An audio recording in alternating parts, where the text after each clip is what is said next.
오늘 우리 군청사 신축을 위해서 군청사 어떻게 만들 것인가라는 주제로 강연을 해주실 안재학 교수님을 큰 박수로 맞아주시기 바랍니다. 왼쪽에 있는 게 지금 남해군의 군청사죠. 오늘 한 두 군데 정도의 외국의 군청사에 대해서 같이 설명을 드리도록 하겠습니다. 그래서 최근에 남해군에서 논의가 되고 있면서 어떤 것이 있을까 해서 인터넷을 통해 가지고 남해 군청사라고 하는 키워드를 치고 나오는 뉴스들이라든지 이런 것들을 제 나름대로 찾아볼 것 같습니다. 이건 다 아시는 문제이기 때문에 제가 특별하게 제가 이해하기 위해서 그래서 그 키워드들만 제가 따로 뽑아봤습니다. 제일 많이 나오는 것이 2019년에 들어가서는 남해군청사 신축이 본격화되었다. 그 다음에 추진위원회가 구성이 되었고 이미 첫 회의를 했다. 그리고 가능하다면 연말까지 부지를 선정하려고 한다. 그리고 남해군청의 신축은 남해의 미래를 위해서 굉장히 중요한 일이고 그래서 이 일이 아마 굉장히 중요한 협력 사업이다라고 하는 것들이 2019년의 기사에서는 상당히 대부분을 차지했습니다. 그와 동시에 굉장히 반가웠던 것 중에 하나는 국토부의 리모델링 시범사업 4차에 남해군청사가 선정이 되어서 LH와 또 함께 기존 시설들을 잘 활용하기 위한 그런 노력을 한다라고 하는 그런 기사가 있어서 좀 얘기하기 좀 편하겠다라고 하는 그런 생각도 해봤습니다. 그런데 좀 지나간 것들을 쭉 이렇게 한번 발췌를 했더니 또 이거는 뉴스만 있는 것이 아니라 칼럼도 보고 몇 가지를 봤더니 남해군청은 매우 협소하고 낡았고 위험하고 그리고 어떤 분들은 구석에 있어가지고 찾기도 좀 어렵다 뭐 이런 얘기들도 있고요. 그리고 남해읍성과 거의 남해읍성의 아주 중심 위치에 같이 함께하고 있어가지고 문화재 보호구역이기도 하고요. 보호수들이 있고 이래서 남해군청은 유지보수가 굉장히 어려워서 다른 곳에 신축을 해야 되는 것이 아닌가라는 얘기가 앞에는 또 좀 많이 있었던 것 같습니다. 그리고 군수의 개인적인 취득이 돼서는 안 된다. 뭐 그건 일반적인 이야기고요. 이권과 이해관계가 얽혀서는 안 된다라고 하는 부분들은 의견이 많이 갈려 있다라고 하는 느낌도 받았고요. 그리고 입지 선정이 굉장히 중요하다. 미래지향적이어야 된다. 미래 발전에 큰 그림을 그려가면서 입지를 선정하고 군청을 만들어야 된다. 너무나 당연한 이야기지만 그러나 이 뒤에 깔려져 있는 얘기들은 통일되지 않았다는 의미도 상당히 포함되어 있습니다. 그러면서 현 청사 또 최근에 와서 이렇게 흘러가는 느낌으로는 현 청사 부지를 확장하는 것이 어떨까라고 하는데 상당한 의견이 이렇게 모여지고 있는 듯한 느낌의 기사도 있는 것 같습니다. 외곽을 이동할 때는 아까 보건수님도 말씀하셨습니다만 신시가 이행성이 어렵다. 이거는 이미 통합도시들이 1995년에 만들어지면서 많은 도시들이 신청사의 입지 때문에 논란도 있었지만 신청사들을 많이 지었습니다. 그리고 대부분은 원래 있었던 청사를 활용하기보다는 새로운 어떤 신개발지에 옮겨간 사례들이 굉장히 많은데요. 가까이는 4,200개적이라고 볼 수 있고요. 그런 도시들을 가보면 아직 20년이 훨씬 지났음에도 불구하고 시가지가 제대로 형성된 것을 거의 찾아볼 수가 없습니다. 이제 그런 경험으로 봤을 때는 그런 도시들보다 이 군세가 약한 이런 남해의 경우에 새로운 신시가지를 과연 조성할 수 있는 만큼의 영향이 있을까에 대해서 염려하는 것은 너무나 당연하다고 생각이 되고요.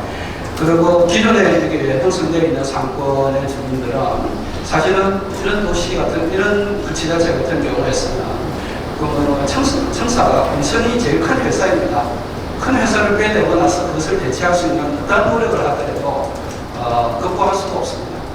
제가 진주시청사를 했을 때도 굉장히 간절했었는데 그 당시 시청사를 그냥 쓰자고 지나가다가 뭐 여러 가지 논란이 있어서 그때부터 빠져버렸는데 그 뒤에 구시가지 재생이라든지 활성화를 위해서 어떤 대안을 가지고 주시면 좋겠어요. 좀 주십시오라고 얘기를 했을 때 제가 했습니다. 대안이 없습니다. 활성화시킬 수 있는 여러 가지 재생 사업을 하지만 대안이 없습니다. 대안은 딱 한 가지입니다. 다시 시청사를 옮겨오는 수밖에 없습니다. 그건 불가능합니다. 그렇다면 이미 진주시에서 제일 큰 회사를 빼버렸는데 그에 대체할 수 있는 회사를 뭐로 대체할까요? 그건 희망이 이게 이걸 생각해 볼 수는 있겠지만 답은 없는 것 같습니다라고 얘기했던 기억이 납니다. 그래서 뭐 공수운동장, 남의 조교, 유배, 문학관 뭐 등등의 부지에 대한 얘기도 나오고요. 근데 사업비가 과다하고 추진 절차도 복잡하고 뭐 기간도 더 걸릴 거다 뭐 이런 얘기들이 있는 것 같고요. 그 다음에 또 현 청사가 이종일반 조교 지역에서 보상이 좀 용이할 것 같다라는 기사도 있었고요. 업성 복원의 효과가 함께 있을 수 있지 않겠느냐. 복합문화공간으로서의 가능성도 있을 것 같다. 뭐 규모에 대해서도 12,000에서 14,000이라는 것들이 나오고요. 3,000 혹은 7,000 이런 건물에 대한 얘기도 나오고 이런 등등의 이야기들이 제가 찾아본 외부의 시각에서 본 남에서 논의되고 있는 물론 이 아주 구체적인 건 아니고요. 기사로 나온 거기 때문에 어디까지가 진정성이 있는 것인지에 대해서 확인할 바가 없지만 제 나름대로 봤을 때는 이런 것 같습니다. 전에는 대부분 밖으로 나가서 큰 청사를 만들자 하는 것이 대세였다고 한다면 지금은 그런 논의보다는 좀 더 실질적인 어떤 청사에 대한 부분을 생각하고 기존 청사를 포함한다는 그런 논의가 이루어지는 것 같고요. 그 속에서 이 청사가 체계적이고 또 빠르게 이렇게 만들어져서 남의 발전에 아예 기초가 되었으면 좋겠다라고 하는 의견들이 있는 것을 저는 전제를 하고 제 얘기를 풀어갈 까 생각을 합니다. 네, 지방도시가 안고 있는 공통적인 과제입니다. 오늘도 부부수님하고 전심식사하고 늘 고민하시는 게 인구가 경상남도에서도 가장 많이 빠져나가고 특히 젊은 층이 많이 빠져나간다. 이 걱정을 하셨습니다. 이거는 뭐 남해만 안고 있는 문제는 아니고요. 대부분의 지방도시가 다 안고 있는 문제인데 특히 남해는 심하다고 이렇게 말씀하십니다. 젊은 층이 여기 유치를 하고요. 그 다음에 인프라는 점점 노화되고 있습니다. 그리고 여기 인프라를 유지하는 데 또한 비용이 있는데 이 비용을 유지할 만한 재정적인 수입은 점점 줄어들어가고 있고 산업 기반은 취약해져 있죠. 이와 같은 현상은 어느 도시나 다 안고 있습니다. 남해만이 안고 있는 것은 아니죠. 그렇지만 이와 같은 현상을 어떻게 우리가 극복해야 될 것인가, 어떻게 이해하고 전진해야 될 것인가라고 하는 것은 굉장히 중요합니다. 그래서 이와 같은 현상은 앞으로도 개선될 여지는 거의 없습니다. 이런 도시를 공부하는 입장에서 보자면 우리보다 앞서간 나라들, 우리보다 선진의 나라들이 그 나라의 도시들이 흘러간 부분들을 읽어보면 우리가 갈 길도 뻔하게 보입니다. 절대 인구가 늘어나지는 않습니다. 정말로 특별하게 국가가 무슨 뒤집힐 정도의 큰 일이 남에서 일어나지 않는 한은 인구는 늘어나지 않고 고령화는 더 심화될 것입니다. 인프라는 점점점 관리해야 될 인프라는 많아지고 그것은 점점 노화되어 갈 겁니다. 그리고 지방재정은 이러한 노력을 잘 하지 않으면 더 늘어나기는 굉장히 어렵습니다. 그래서 일본의 자료를 보면 우리나라 게 없어서 일본 걸 봤는데 일본의 그 건설성에서 공공시설을 만드는 데 있는 예산이 약 한 6조 되는데요. 2023년이 되면 이 중에서 한 4 내지 5조 원을 유지관리비에 써야 된답니다. 그럼 신축으로 쓰는 것은 이제 20% 정도밖에 세금을 못 쓰고요. 나머지는 우리가 가지고 있는 시설을 버리지 못해서 유지관리하는데 전체 예산의 80% 정도를 써야 됩니다. 우리라고 다를 바가 아니죠. 새로 만들어진 시설들은 그 시설 자체로서의 어떤 생산성을 가지지 못하기 때문에 계속 관리를 해줘야 되죠. 그 비용이 누구나 천문학적이라는 겁니다. 그래서 이게 지난번에 제가 어떻게 하나 보여줬는데 산티아고를 걸어가면 이런 벽화가 하나 있습니다.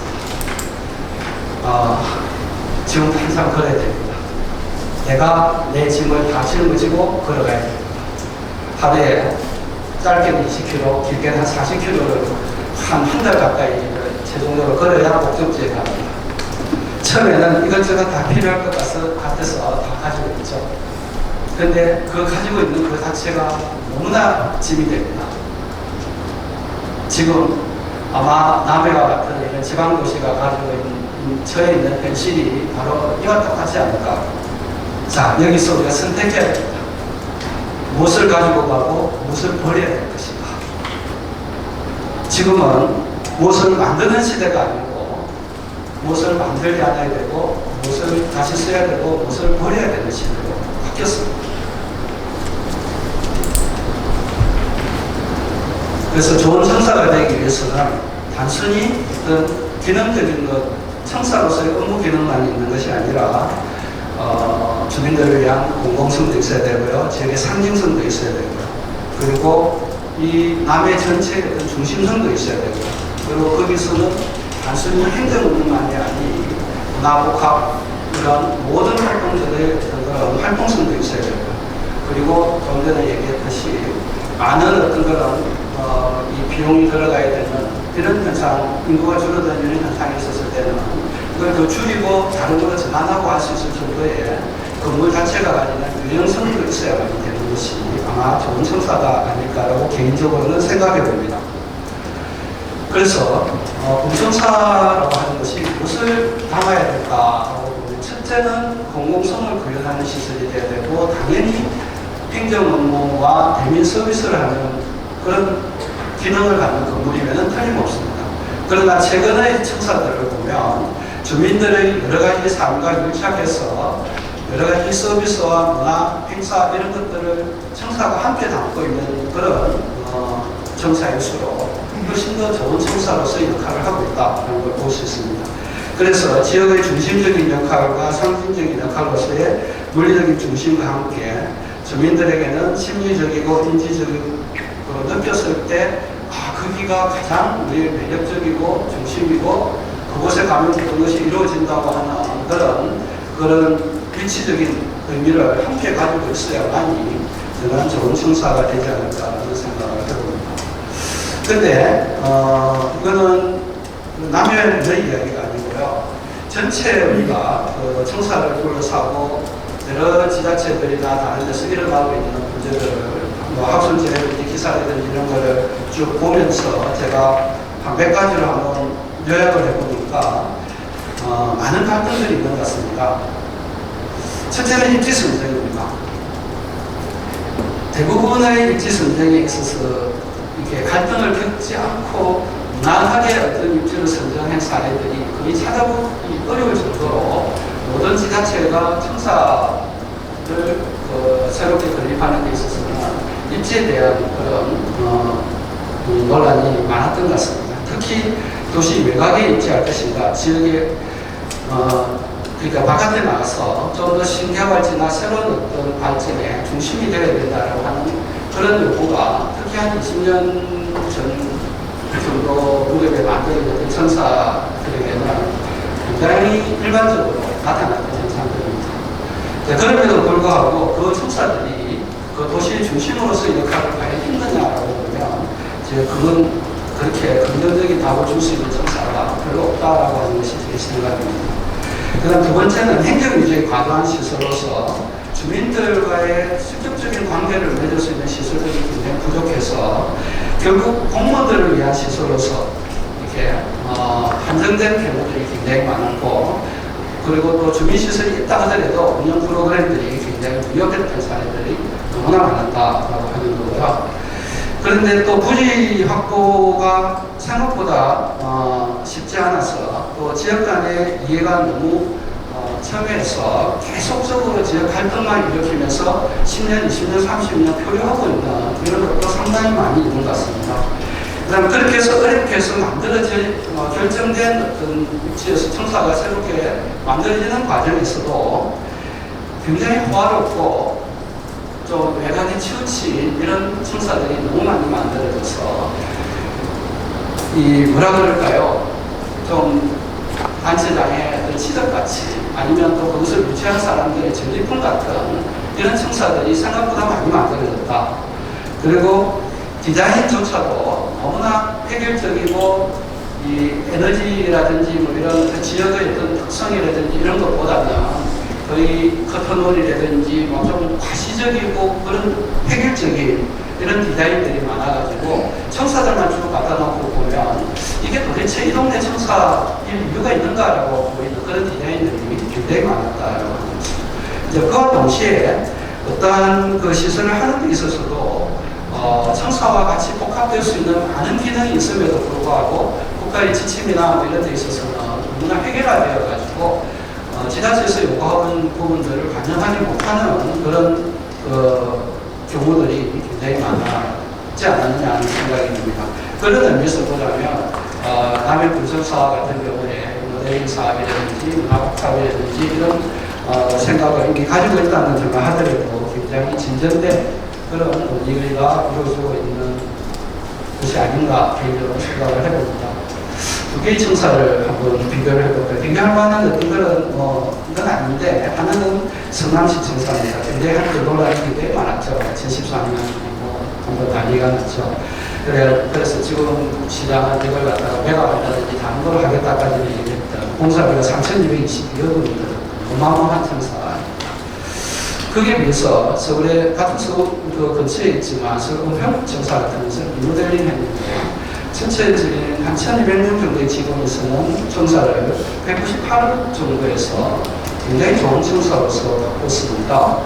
은평구가 최초로 만들었던 그런 청사고요. 독립대 나왔을 때 그런 역사성과 굉장히 그 자원을 절약하고 환경을 보존하고 효율적인 상호공간의 조건을 다 충족시키면서도 200억 원이 안 되는 돈을 가지고서 청사를 만들었던 사례입니다. 사업비만 가지고 다니면 16분의 1 정도로서 어떻게 보면 이 편차가 굉장히 크다고 볼 수 있습니다. 여러분, 과연 라면은 어느 정도의 수준에 살 것인가를 고민해 볼 필요가 있을 것 같습니다.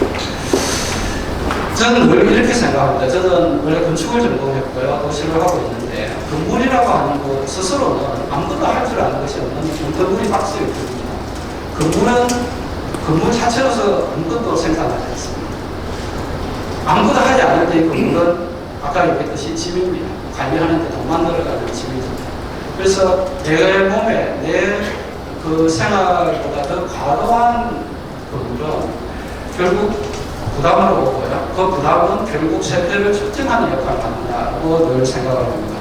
그래서 건물은 언제나 노후할 것이고요. 적절한 수급에 맞춰야 되고요. 그리고 언제나 이 건물은 하드웨어이기 때문에 스스로가 진화하지 않습니다. 그럼 그 진화를 할 수 있도록 처음부터 만들어서 새로운 어떤 연구를 받아들여야 되고요. 그리고 유지관리에 최소한의 비용이 들어가도록 고민을 해야 됩니다. 그러기 위해서는 우리가 시설을 만들 때는 초기 건설비라든지 부지 비용이라든지 건설비만 가지고 고민을 해서 되는 것이 아니라 우리가 소위 말하는 런닝 코스트, 이게 20년, 30년까지 사용했을 때 얻어지는 들어가는 비용이라든지 이런 것들까지를 다 같이 포함해서 이게 괜찮은 청사가를 판단해야 됩니다. 그런데 대부분의 경우에 보면 이 청사를 만들 때는 이것들을 다 포함해서 비용이라든지 이런 것을 책정하고 고민하는 사례들을 그렇게 많이 찾아볼 수가 없는 것이 현실입니다. 네, 청사 건립에 있어서 우리가 검토해봐야 될 사항들이 여러 가지가 있는데요. 이거는 이제 그 아우디 건축도시공간연구소의 연구원들이 청사에 대한 그 건축 기준을 연구하면서 했던 설문조사 한 1,000명을 대상으로 했던 설문조사입니다. 가장 중요하게 생각하는 게 접근성입니다. 이 접근성은 차를 가지고, 자동차를 가지고 오는 접근성이 아닙니다. 모든 사람에게 가장 낮은 보편적 교통이동수단으로서 접근할 수 있는 접근성입니다. 차 가진 사람만이 아니고 차가 없는 사람, 나이 드신 분, 버스 타고 걸어서 이렇게 다 접근할 수 있는 요건이 접근성이라고 합니다. 그 접근성이 1번입니다. 그 다음에 들어갔을 때 시설의 편의성이 2번째고요. 그 다음에 경제성, 환경, 공무원들의 업무 효율성은 상당히 뒤쪽에 가 있다는 걸 볼 수가 있습니다. 그런데 청사의 신축에 대해서 기대를 하고 있는 것에 대해서 일반인과 공무원들의 의견 차이를 보면요. 공무원들은 시민들의 편의성과 문화복지 이런 다양한 기능을 갖다가 요구하기 위해서 공무원들은 근무 환경을 얘기합니다. 그래도 보면 상당히 이제 우리가 볼 때 공무원들이 생각하는 청사와 시민들이 생각하는 청사 사이에서는 꽤 갭이 있지 않나라는 생각이 듭니다. 그래서 우리는 좋은 그런 청사나 이런 걸 만들기 위해서 몇 가지 제가 전제를 한번 적어봤습니다. 첫째, 좋은 디자인은 특별하게 해야만이 좋은 디자인이 된다는 것이 아니라